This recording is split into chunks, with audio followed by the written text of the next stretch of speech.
Good morning. I had a better night's sleep despite that pesky carbon monoxide one still going deep, deep, deep all night.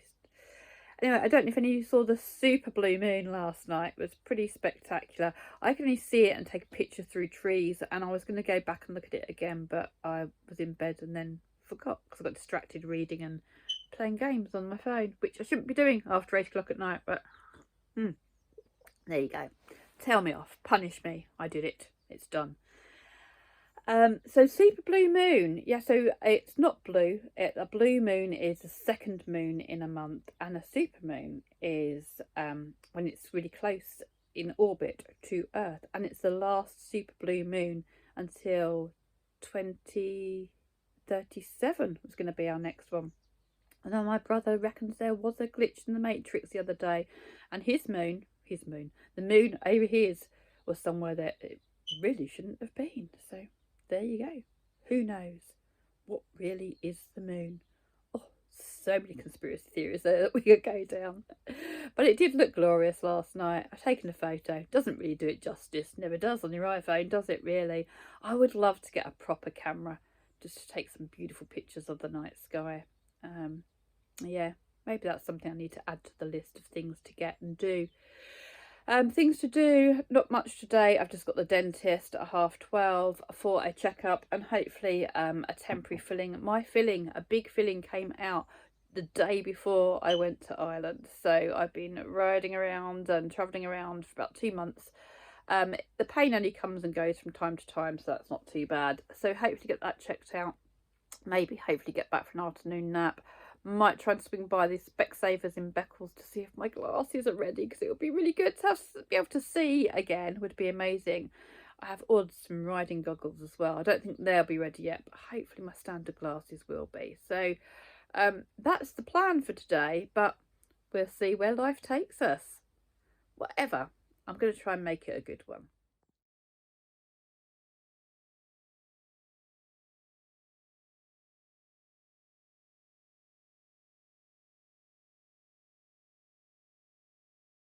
I knew my day would change. I'm sitting here thinking, oh, I've got to get up really early tomorrow and ride about 2.5 hours to 158 Performance to get my bike done. And I thought, Karina, it's not raining right now. There's meant to be a little bit of rain maybe over here later about 5 o'clock, but not at Tallington. So I'm going to head over that way. I'm going to go and load up the bike now. I booked a campsite. I'm going to go camp the night.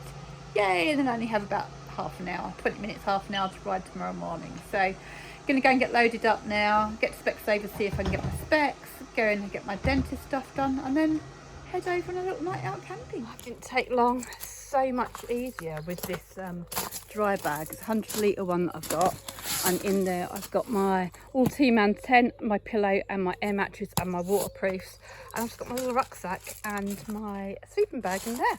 That's it. We're going to ratchet strap it on and be gone, because you see I've got no panniers on mine, but I'm quite happy without the panniers. I'm going to try and go as long as I can without panniers. If I can do it all on top, and that's good for me. I suddenly realised as I got my bike up, I'm really hungry and I haven't got anything at home, so I've come to the Broken Egg Cafe again. Asked me a table for one, so I've got a nice table for two, and she sat me right by this picture, look, a sunflower, which is Andy's favourite, and bumblebee. Well, the eggs are certainly scrambled, a bit like the ones I bought from here the day I stopped to get the eggs. I'll show a little video of that in a minute. And I've also got Corsican Press, which I just want to give a shout out to because it's all natural. It's all real apple and rhubarb and no added sugars. I do like eating out. I eat out a lot. I've actually cooked twice this week. Once to take a pizza out the oven and I burnt my arm, and I made some crackers the other day and burnt my hand, and that's quite sore with my riding gloves on. Oh. So although there is a communal kitchen tonight, I will probably eat out. Didn't think this through too well. No little boxes. I have to try and manipulate that. Already lost one, look. Yes, the cafe is called Broken Egg. I've left it a little signature. Not bad actually. Tier 1 payment, £25. He has refilled it, but it was under warranty because I had it done in January. So though it would have been tier 2 of 70, only cost me £25 today for my checkout, which is good. And the reason I haven't had much pain is because my nerve has fully retracted in that tooth. So, it would be heaven if all our nerves retracted really soon with the air wear and tear. But one of the benefits of older age, I guess. Yay, I have glasses so I can see again. Even better they're tinted, so it doesn't matter where I'm looking on the camera. So these are my distance one and intermediate. But I'm going to wear these, my reading ones, just because they're a bit sturdier. And I've broken 2 pairs of these on tour underneath my helmet. My goggles aren't ready yet, so they will be ready hopefully at some point, which will be nice and sturdy, and hopefully they will not break. Let's hope so. So that's £409 lighter. I did ask the dentist actually about a new bike guard, because I lost a bike guard, if you remember, on tour, as well as a pair of reading and distance glasses. I broke 2 pairs of glasses. It's 300 and odd quid, so it's tier 3 for bike guards. So I thought, well, I'm going to wait until this needs crowning. If it does need crowning, then I'll get it all done in one go. So that is my plan. Anyway, so right now I'm going to go off camping. I'm about 2 hours away. I'm going to go quite a direct route, just sort of Norwich, Kings Lynn, and straight through that way. And yeah, hopefully be there in a couple of hours. I hope to be there before 5. I'll probably stop somewhere for a cuppa or some water en route. That's my plan. Anyway, there was something else I was going to say. I can't remember, but I'm sure it will come to me, and I'll catch up with you later. Oh yeah, that was it. I was only on the road about 20 minutes and I'd lost my walking stick. That had come out, I'd put it underneath my bungee on my bag. But I hadn't done my ratchet strap up properly. When I stopped at the garage for petrol, it was all loose, and minus the walking stick. That's fine. I have to buy another one. It's cheaper than glasses and bike guards. I had to stop for Costa because the pain is kicking in and paracetamol's just not doing it. Codeine I've got with me, but I cannot take it while I'm riding because I will be asleep. These are my glasses. Now it's lovely to be able to see, it really is, but I usually buy children's range or tiny frames, and I looked at this sort of design in a tiny frame, but Jack preferred these, but I think they're way too big. I look like one out of Coronation Street. Is it Deirdre? Yeah, you know the one. Anyway, I've got my coffee, my coconut milk coffee, because I don't know if the oat milk's gluten-free here or not. I have resisted the cakes, the gluten-free goodies. I'm really craving sugars today, but I'm playing it forwards, playing the tape forwards like I did with alcohol. This is my cross addiction. I'm 6 days today. By tonight I'll be 6 days without sugar again. But there you go. As long as you don't give up giving up, that's what matters.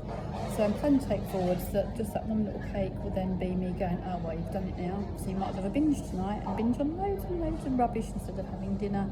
And then I'll be in even more pain because I'll be all inflamed and I won't enjoy camping, I won't enjoy riding tomorrow. So that's what I'm doing. I'm telling my ego that it won't just be that one little bit of cake, it will be lots and I will be in pain. I have a choice. I have a choice to succumb or not. And right now, I'm choosing not to. What a surprise! I'm stuck in traffic for about the next 2.5 miles up Suffolk Bridge, I think. And although that coffee woke me up, I wish I hadn't had it. It's helped the pain. Feeling really agitated. It must have been mighty strong. Just taking a detour from the big traffic jam up there. And look, I found another field of roses. Smiling on me. Just had to stop here because Andy and I stayed near here in an Airbnb once. I'm only about 9 miles from a campsite now, and we actually came to this pub for something to eat, but we turned back again because there was a football match on. It was too rowdy for us. It's nice and peaceful now though. Here, and it's quite exciting. Look, there's goats, little alpacas over there. I've booked through Pitch Up again, and I've just pressed the bell and hopefully someone will come soon. The ladies let me in, but look, would you Adam and Eve it? Of course you bloody would. Although I have ridden with this and it hasn't actually rained yet. But my top tip of the day is don't ever holiday in the UK at the same time as me, unless you love rain. Hopefully I'll have time to get the tent up before it pours.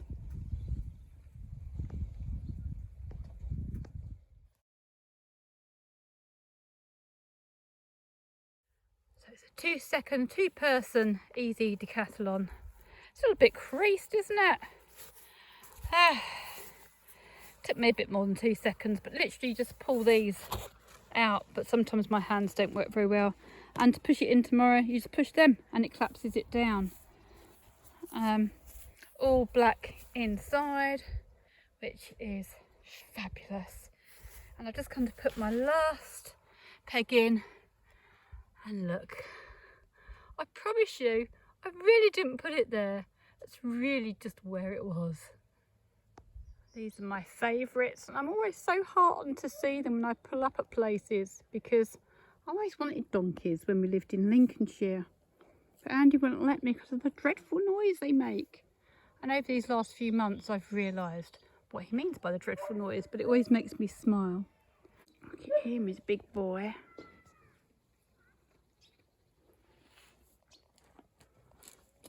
I thought that was real at first. Not really. Alpaca, Bubby. They've got a pottery painting bit here, and the pantry food place. It's really nice. Just look at that beautiful little baby. I'll be up the pantry, which is open tomorrow at 10. Oh, I'll be gone because I hopefully get a coffee, but I'll be gone by then. Oh, early starts. I'm a very impulsive person, and Andy used to say to me, wait, pause, wait before you make that decision. So you know, like the mornings when you get up and think you've got one thing to do, and you're going to come back in the afternoon, have a little afternoon rest, and then for some mad reason in the morning you decide to book a campsite and ride 2.5 hours across 3 counties, being Norfolk, Suffolk, Norfolk again, and into Lincolnshire. I might have also touched onto Cambridgeshire a little tiny smidgy bit, maybe somewhere along the line. And all you're thinking is like, oh, I just wanted that afternoon rest. What am I doing? But you know what? I'll be glad of it tomorrow morning, because I don't have to ride at 7 o'clock. I don't have to do that 2.5 hours at 7 a.m. So that's good. So I'm here. I'm dry for the minute. Go and find something to eat. Really nice. There's a family shower, washing up area, single showers. Look, they've done really nicely. So you've got a little mirror in there, look. Hello. Oh no, they sell marshmallows with sticks, £2 a bag, and fire pits. Oh, sugar free, stay sugar free. This is where the yurts are. It's called Willow, I assume, because of the beautiful willow trees that I love. Hot tub, probably out of bounds for us. Us mere campers. I do realise that I'm in a very enviable position of being retired and being able to just pitch up whenever I want and go off whenever I want, but it hasn't been like that. 3.5, 4 years ago when I was being medically retired, I really was doing it kicking and screaming. I didn't want to give up work, but now I love it. I was fortunate to have an NHS pension, so if you don't have a private pension, please go and get one. It really does make things hugely different for you if you have to retire before the age of 67, although it was 60 when I first started work, and I could get on my high horse about that one, but I'm not going to. I'm going to grab my ego back and put it back in my hula hoop and jump up and down on it, because it's what it is. Acceptance is key. But I am fortunate that I had an NHS pension, and I also downsized. So I sold my house, I downsized, I moved 3 years ago. My main residence now is a mobile home on a lake with birds and fish and swans and geese and trees and peace and quiet. It's lovely, it really is. But it took me about 6 months, you know, to actually get used to not having bricks and mortar. It's like, because bricks and mortar is what you have to have, right? No, it's not. And it's great. I love being at the lake house. And in fact, Andy and I used to joke that when we went out on tour, when we were riding on our bikes, that actually we were really knackered by the time we got back to the lake house, and that was our holiday home, and that's where we'd go on holiday, because then we could just recover there for a bit, because it was beautiful. So I am in a very lucky position, but anyone can downsize, anyone can retire early if they want to and downsize. So scroll down, there is a podcast on living minimally or downsizing, can't remember what it's called, but it's way, way, way, way down there. The other thing also, I'm lucky to have my Canam Ryker. Now, people worry about retirement, they're going to get bored, that there won't be enough things to do. I do not know how I had time to work now. You don't have to podcast, you don't have to vlog, you don't have to write a book, but you could get yourself a Canam Ryker. And again, it's like, cost. Well, do you know what? Give up one of your habits, because we've all got habits. We're all addicted to something. It could be a copious Costa coffees or Starbucks that you have, or Cafe Nero or whatever. It could be the eating out, it could be the takeaways, it could be alcohol, it could be drugs, it could be cigarettes, it could be paying for lives on games. There's always something that we can save. And me not smoking and drinking for 3 years has paid for Bumblebee outright, and all my clothes that go with it. I remember saying to Andy 2 years ago, I've decided that I'm only going to wear clothes now that suit me. And I've decided that bike gear suits me. So I have 4 pairs of armoured boots. I have 2 armoured jackets, 2 armoured jeans, 2 helmets, one which needs changing, and another 3rd helmet that's I've dropped and broken because I've dropped 2. So, well, girl has to mix and match. I want my browns and my blacks, although I have got black and brown on now, but hey. And winter and summer stuff. On gloves, 2 pairs of gloves. Well, I did have, I've only got 1.5 pairs now. And milking gloves and building gloves and all sorts of fun. If you don't know what I'm going on about, have a look through, look down. Girl riding solo in Ireland. The rain. Rain has not stopped play today, so that's good. I'm going to now go and try and find something to eat, though. I'm in the middle of nowhere. Don't know if I'm going to have much luck, but wish me luck. So tonight I've ridden about 20 miles in some rain. I've been to 3 pubs. First pub was shut. Second pub did gluten-free chips. Was the only vegetarian thing I could have, and I was so hungry, so I had them. And I went to the third pub. They didn't do anything gluten-free either. So, but when I went to the first pub, they did say to me there was an Indian across the way, takeaway, and I was like, I could have veggie biryani, but when am I going to eat it? And so I just didn't bother, and I thought, no, I'll go to the pub and sit down. Of course, what I could get was chips. I'm now 2 minutes literally from the campsite, and there's a Morrison's. I thought, brilliant. Nothing gluten-free here either, apart from some peanuts. So I have salted peanuts and water. So that was £4. The chips were lovely, but they were £4.50, £8.50, another quid. I probably could have had a nice veggie biryani, couldn't I? Never mind. Stick to the takeaway in future. I'm going to go and go back to my tent now. Just realised I bought my book, but no light. And I'm not going to waste the battery in my phone putting on the torch. So I've got no torch, no light. But hey, early night then maybe, after I've stuffed myself with peanuts. Night night, see you in the morning. Bye bye for now.